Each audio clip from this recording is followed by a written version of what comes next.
An animal care specialist is essentially just how it breaks down. It is someone who spends their day caring for all of our animals and everything that entails, whether it's a training session, whether it's an enrichment session, whether it's the cleaning. It encompasses everything that we do in our day-to-day job.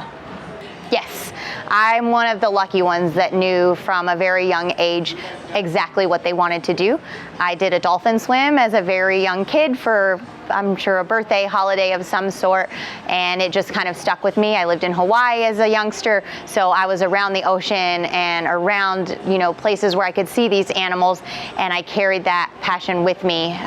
It changed a little bit. There was a time where I was going to be a marine biologist, but that was just a fancy word that I heard that I didn't really know exactly what it meant. And then there was a time where I was going to be a veterinarian, and then I realized how much schooling that I would have to go through and that I might only be seeing animals when they're sick and not be their favorite person. So I wanted to do whatever I could that gave me more of those opportunities for hands-on relationships. So that's where I settled on becoming an animal trainer. So like I said, I've been very lucky throughout my childhood and adult life to have a pretty close or general idea of exactly what I was wanting to do with my life. Don't let any negativity or restrictions kind of hold you down. I went to college in Middle Tennessee.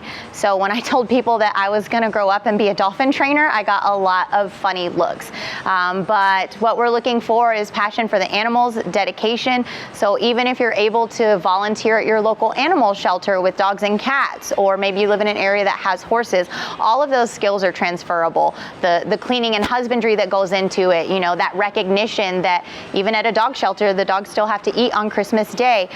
Those are the types of things that are relevant and are going to help you. So just getting involved however you can, and not letting those types of restrictions hold you down. Not directly, however, our department does support several different conservation initiatives, and our animals serve as representatives for some of those. Some of our most important work in our department has to do with our relations with the Cheetah Conservation Fund in Namibia. So we're very lucky to be allied with them, where they do a lot of work in the field specifically related to genetics, tracking populations, as well as livestock guarding programs. These different programs will provide farmers in Africa with a livestock guarding dog. These programs have a very high success rate of reducing the rate of predation upon farmers' flocks, utilizing a livestock guarding dog, usually an Anatolian Shepherd. And we here at the zoo have sponsored several of those dogs personally and continue to maintain relations to those types of organizations that are boots on the ground in Africa, helping to solve the plight for some of these different animals under our collection. I would love to get further involved with CCF. We do have 3 ambassador cheetahs currently on our team, and with a population of only about 7,000 remaining, anything that we can do to help out these animals. So I would love to be able to get myself into Namibia and to be able to see what they're facing there, as well as just lend a helping hand, whether that's caring for animals or helping with upkeep of the facility. Any possible way that I would be able to help. So if I had my dream conservation trip, then that would be it.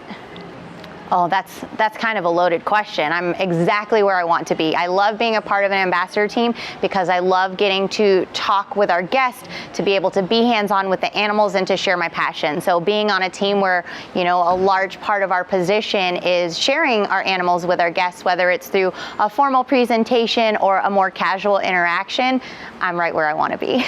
Pretty much reiterating on what I just said, I love being able to share my passion with our guests, and whether that is just sharing an informational fact about the animals that they don't know, or introducing them to an animal that they haven't heard of before, or just allowing them to get a little bit more up close and personal. We're very lucky that we are able to bring our animals out and about in front of our guests and create a meaningful connection. I love everything about our job, and I think the more personal connections we can create with our guests, the more guests are going to walk out of these doors and have a better understanding and passion for those animals and think about what they can do at home. So if somebody leaves here and after talking with me is, choosing products that have a Rainforest Alliance seals to help out macaws in the jungle, or they're not using plastic straws at a restaurant to help save the sea turtles, whatever it may be, then that's, the little bit of progress that I've been able to make as just one person.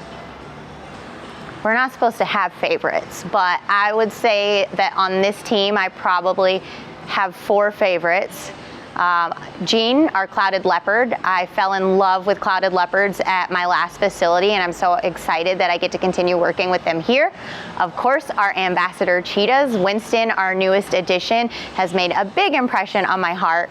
We also have Peanut, who is our Asiatic white-rumped vulture, and he is just amazing because he's such a great ambassador, and we're able to bring him so kind of up front and center with all of our guests that we do have some of our members and regular guests ask for him by name.